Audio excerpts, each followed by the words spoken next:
छान झालं भेट झाली या चल थांब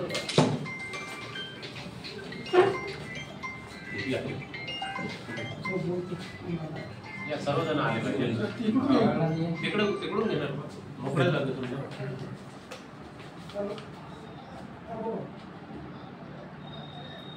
आता बोलतो मी सुरू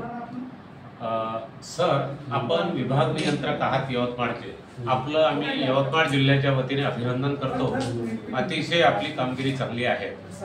मी 86 पासून सामाजिक कामात आहेत आणि 95 ला यवतमाळ जिल्हा अन्न पुरवठा खात्याचा मेंबर होतो तेव्हापासून मी बसचा प्रवास करत आहे बसमध्ये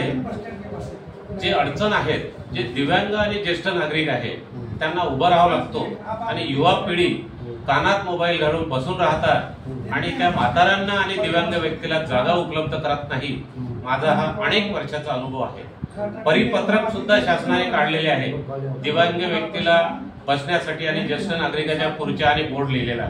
तर माझी नम्र विनंती आहे आतून एक बोर्ड तयार करायचं आणि बाहेरून बसला ठळक अक्षरामध्ये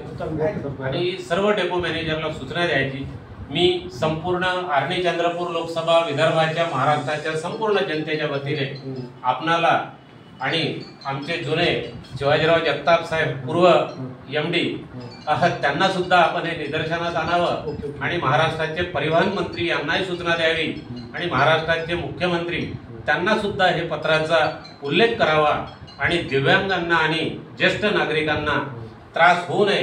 ही मी सर्व युवा मंडळीच्या वतीने स्वतः समाजसेवक नारायण मोडे कचवे साहेब झालेल्या गणेश विसर्जनाच्या आपणाला संपूर्ण जनतेच्या वतीने आपण या कामामध्ये विशेष बाब म्हणून लक्ष घालावं अशी मी नम्र विनंती करतो आपणाला शुभेच्छा देतो आणि इथे सांगतो धन्यवाद